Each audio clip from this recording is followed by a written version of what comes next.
Hello there guys, welcome to one of my videos. On this video there's lots to negotiate about. So this is just being reported in the Sun not too long ago. It actually was reported yesterday, and I'm going to read some of the article to you now. It says Manchester United facing 70 million black hole if Ole Gunnar Solskjaer fails to lead them to the Champions League next season. We'll go a bit further down in the article. He says, hold on a second, Chelsea are at risk of losing out on £50 million should Frank Lampard's side stumble against Wolves. And it says Champions League qualification is worth around £80 million in comparison to the 30 million on offer in UEFA's secondary competition. But we would face a further 20 million cut as part of our kit deal with Adidas, which states a reduction in the annual 75 million fee if we fail to qualify for the Champions League football for 2 straight years. So we've got to make sure that we do beat Leicester on the final day of the Premier League season. We only need a draw anyway to get Champions League qualification, but we need to go there for the win, because obviously if we go for the draw, then more than likely we will get punished. But Champions League qualification is important for our players, attracting players, and for the financial structure. And Solskjaer knows how important Champions League qualification is. And he also mentions here that we've missed out on around 20 million in gate revenue from the 4 matches played behind closed doors since last month's restart. As you already know, we have taken around a £140 million loan from our £150 million revolving credit facility to help us get the players that we want in the summer transfer window. But the top 4 is not only a priority for us. The Europa League is a priority for us, because if we win the Europa League anyway, we'd get automatic qualification for the Champions League, and plus if we win the Europa League, it will be our first trophy under Solskjaer. The Europa League is the only trophy we can win this season. So I just wanted to give you the news on that. Now I want to delve into some news on Kingsley Coman from Bayern Munich. And I want to give you some news on Jan Oblak from Atletico Madrid, because I said on my recent video I was going to be giving you the latest news on them. So we'll start with the news on Kingsley Coman from Bayern Munich. So, according to The Athletic, Man United have been in negotiations with Bayern Munich over the possibility of signing Kingsley Coman, and we are seeing him as an alternative to Jadon Sancho. So I think we do want to get Kingsley Coman on loan if we fail to get Jadon Sancho, because Sky in Germany have said that Bayern Munich are not determined to sell Kingsley Coman, despite the fact that earlier on this month Bayern Munich had signed Leroy Sané from Manchester City. I think Bayern Munich got Leroy Sané for just over £54 million, and he did sign a 5-year deal. So with Sané now at Bayern Munich, Kingsley Coman's going to find game time very, very difficult. Kingsley Coman is only at the age of 24, so he's still very, very young. He has been at Bayern Munich now for quite a few years. He has got a contract with Bayern Munich until 2023, and he is predominantly a winner. Bayern Munich, I think, got him from Juventus. At the first they did get him on a 2-year loan, which I think cost around €7 million. I think this was paid in like 2 instalments. But obviously, Bayern Munich had the option to buy Kingsley Coman for around €21 million, which they obviously did in 2017. I think he's done quite well for Bayern Munich. Like I said, I didn't really watch him at Juventus, and before he was at Juventus, he was at Paris Saint-Germain. So, do you think Manchester United should get Kingsley Coman on loan if we fail to get Jadon Sancho? You already know the news anyway regarding Jadon Sancho, don't you? He is our number 1 priority target, and he has been our number 1 priority target for a while. Now, Borussia Dortmund do remain ruthless over their valuation, because they have said a lot of times that they want at least £100 million for Sancho. he did recently say that we're willing to put an £80 million bid in for Sancho. Now, Simon Stone was recently talking. Simon Stone is from the BBC. And he said that Man United are confident of getting a deal over the line for him. Christian Falk recently said that Man United have not yet submitted a bid for Sancho.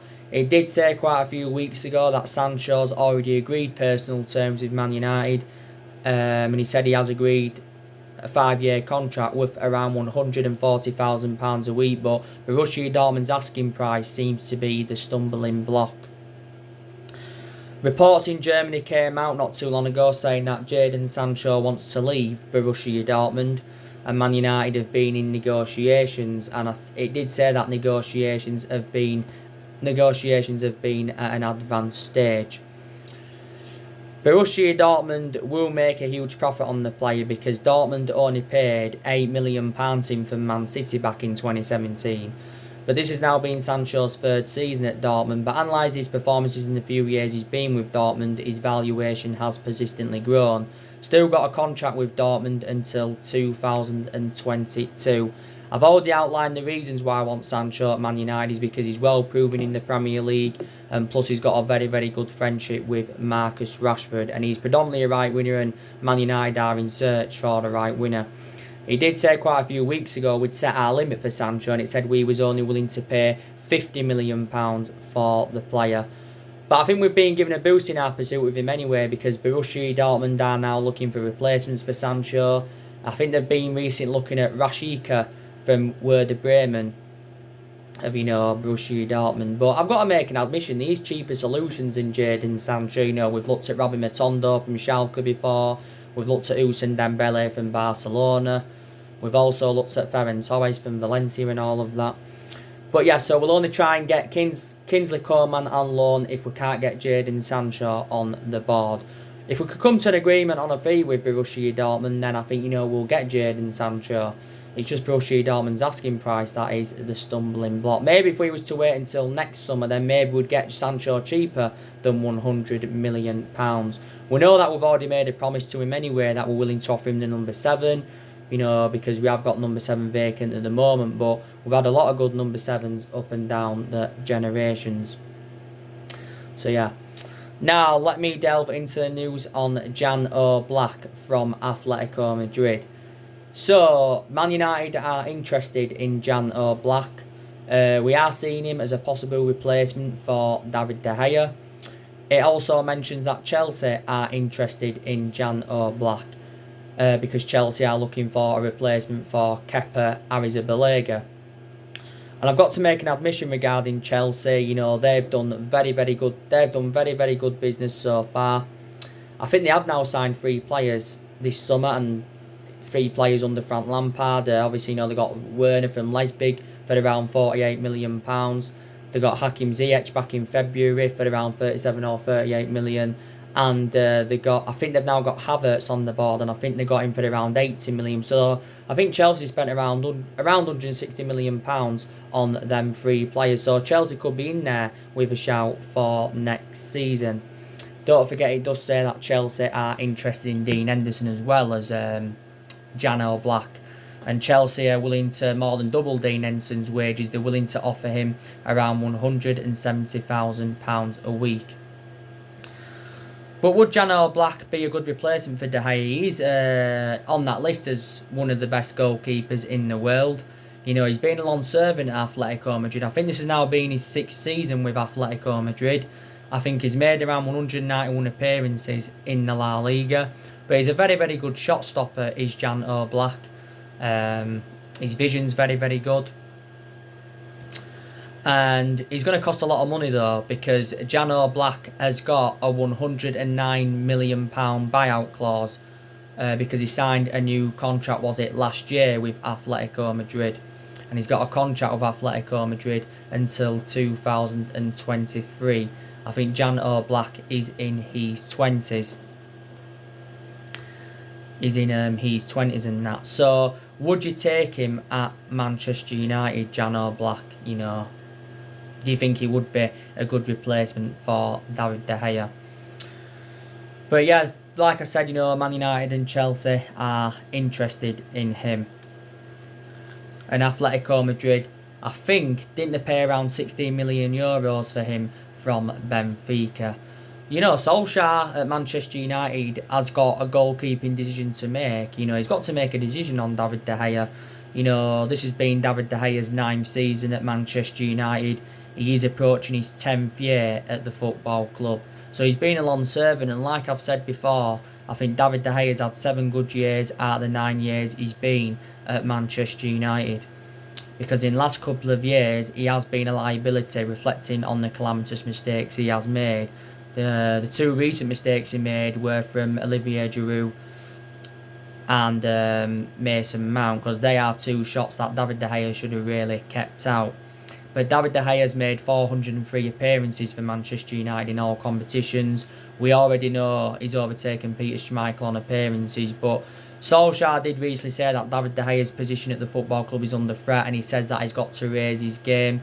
He did make an admission prior to the West Ham game, did Solskjaer, that he was considering dropping David De Gea. But there's a lot of Man United fans that are saying, we need to drop David De Gea and put Sergio Romero in goal instead.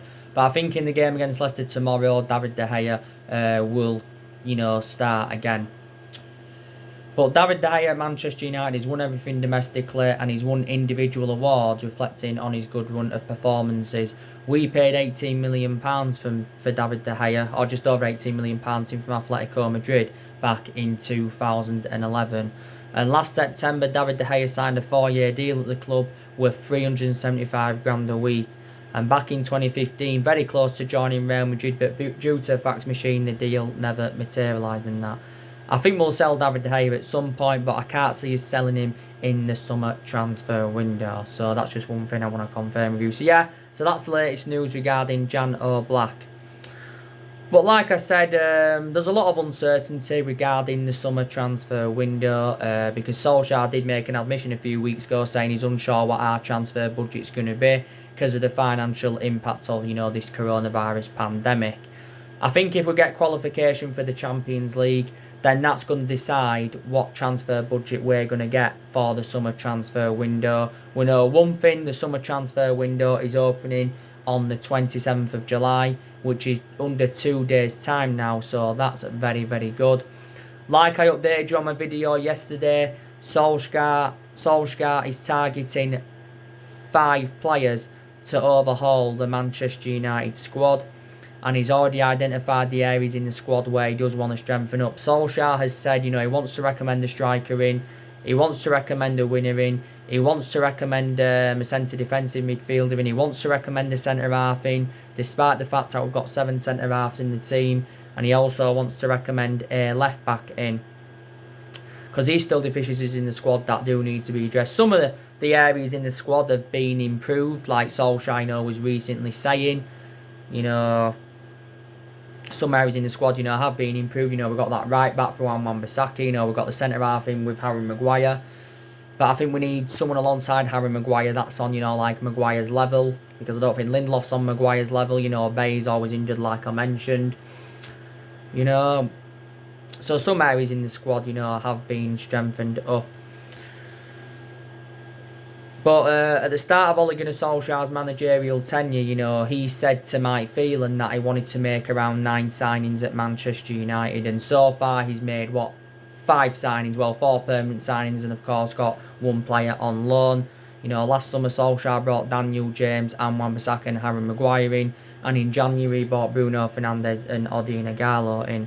So I think our recruitment's been very, very good under Solskjaer. And so far we've spent just over £200 million under Ole Gunnar Solskjaer in the last 2 transfer windows, because in Ole Gunnar Solskjaer's first transfer window he didn't make any signings and all of that. Like I said, we have seen a lot of players leave the football club since Solskjaer came in. I think we've seen over 20 players leave in total since he came in, and of course Solskjaer's planning to get rid of more players in the summer transfer window. We're planning to get rid of Lingard.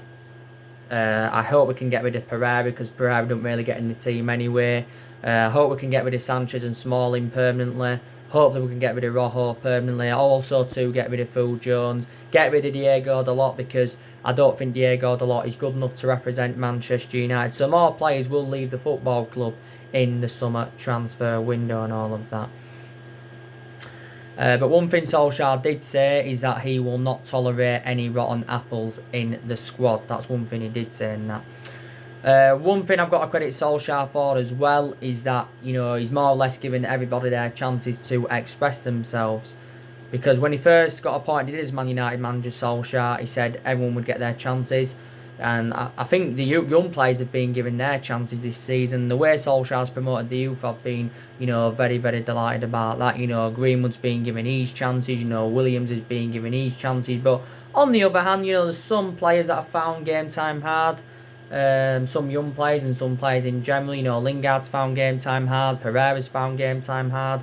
McTominay's been finding game time hard since the resumption of the season. Fred's been finding game time hard as well since the resumption of the season. I think Tahith Chon's found game time hard. James Garner, he's found game time hard. And so too has Diego Dalot. And all of that. And I think our record against the top 6 sides this season's been very, very good. We've taken like 18 points against the top 6 sides this season. So these positives to take from Solskjaer's tenure. Like I said, big test for Man United and Solskjaer next season, because next season we'll have bigger expectations to exceed. Our expectations next season will be to challenge for the Premier League title. Probably not win it, but to challenge for it. You know, we have got to spend money to compete with the likes of Manchester City and Liverpool. You know, we have not won the Premier League since 2013. So the last time we won it was in Alex Ferguson's last season. But it depends on how we recruit in the summer transfer window. I'm hopeful that we can get a 21st title under Solskjaer, because, you know, we've won 20 at the moment and 13 of them are Premier Leagues. But he's been here over a year and a half as Solskjaer, and he does deserve at least another season at Manchester United, because it is a transition period, and it has been a transition period for a while. Earlier on in the season, don't forget, we enjoyed our worst start ever to a Premier League season. And we had a lot of bad results earlier on in the season. I think Solskjaer was probably 1 or 2 games away from getting the sack, but I give you the main explanations why Solskjaer did not get sacked as Manchester United manager in that. But I want his managerial tenure to work out. Even when I was criticising him, I said I hope he can turn it around, because end of the day, he's a club legend. He was a great player for the football club for 11 years, and he flourished under Alex Ferguson's guidance. I've seen improvements since that 2-0 home defeat to Burnley. I have seen improvements on the pitch, you know, certain players in that have improved. But there's still things that Man United need to improve on. Maybe Solskjaer needs to improve his decision making a little bit. Maybe we need to be slightly more clinical in front of goal, even though our attacking players have done well. You know, Rashford's done well, Martial's done well, Greenwood and that's done well, Fernandes has done well. But we need to be more clinical. I think defensively we need to improve. I think we need to be more quicker on the ball. We need to keep the ball better. We need to be quicker on the flanks. So yeah, you know, there's still improvements needed at Manchester United. You know, there really, really is. And like I've said to you, you know, we haven't dominated English football since the Ferguson era. You know, Ferguson enjoyed 26 years at Man United, enjoyed 22 years of success, because he didn't win out in his first 4 years at the club. We've won 45 trophies in our history, and 38 of them trophies came under Ferguson, including 13 Premier League titles and all of that. I don't think anyone will replicate Ferguson's legacy at Man United, and no one will last as long as he did. But I think we can get back being competitive under Solskjaer. The positive is that, you know, we're on an unbeaten run in the Premier League. We are unbeaten in our last 13 Premier League games. So that is a positive to take.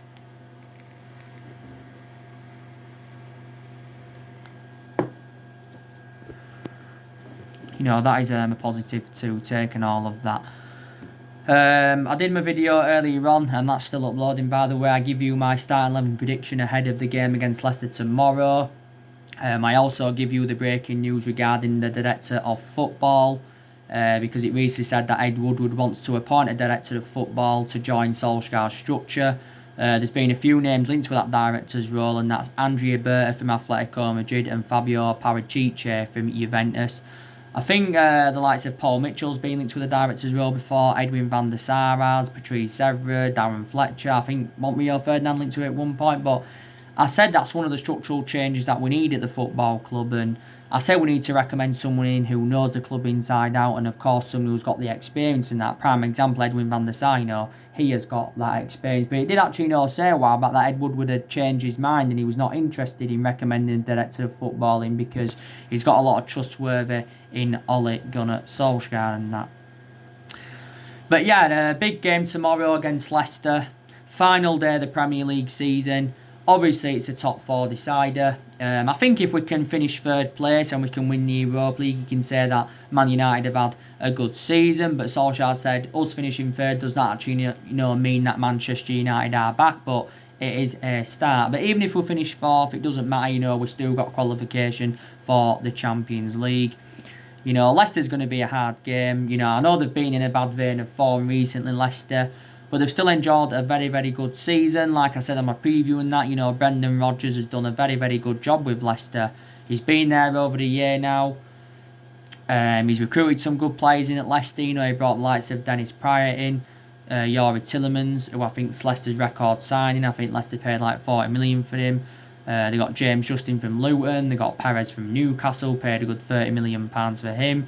Let's put into the equation, Leicester have lost quite a few of their imperative players in recent years. They lost Maguire to us. They lost Raheem Mahrez to City in the summer of 2018. They lost N'Golo Kante and Danny Drinkwater and that. But they've still got a lot of good players in the team. Like I said, they're going to have around 5 or 6 players out for tomorrow, Leicester. I think they've got Chilwell out.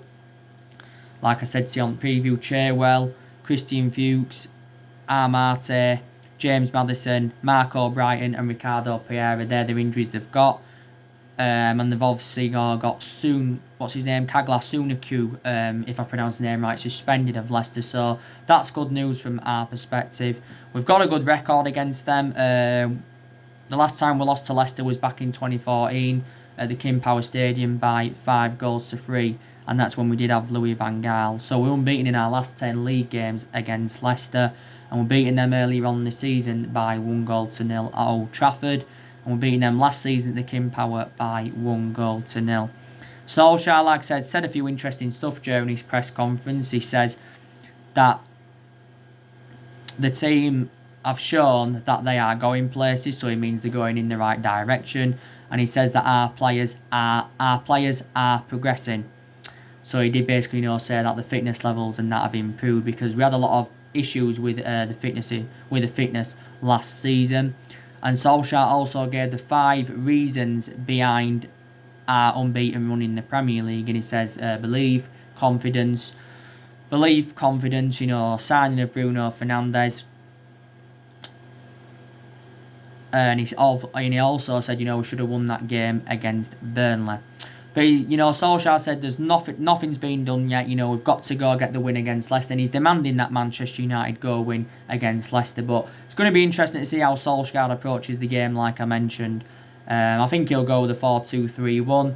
He's been going a lot with that 4-2-3-1 formation this season. A few times he's, gone like with 3 at the back and that. And a few times he's gone with a 4-3-3.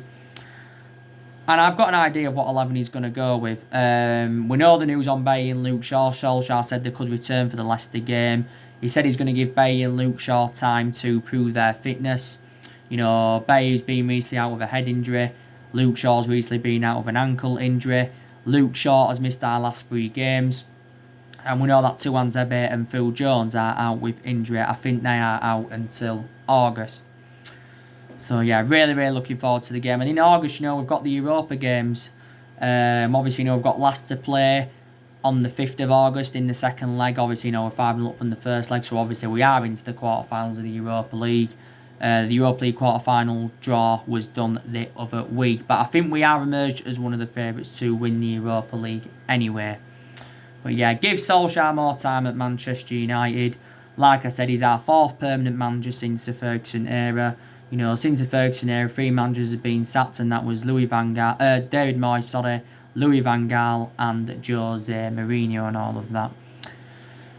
And yeah, So that's mainly everything to update you today, guys. Drop your comments, likes below on the channel. If you do, consider subscribe as always, and take care. God bless. See you all again very, very soon.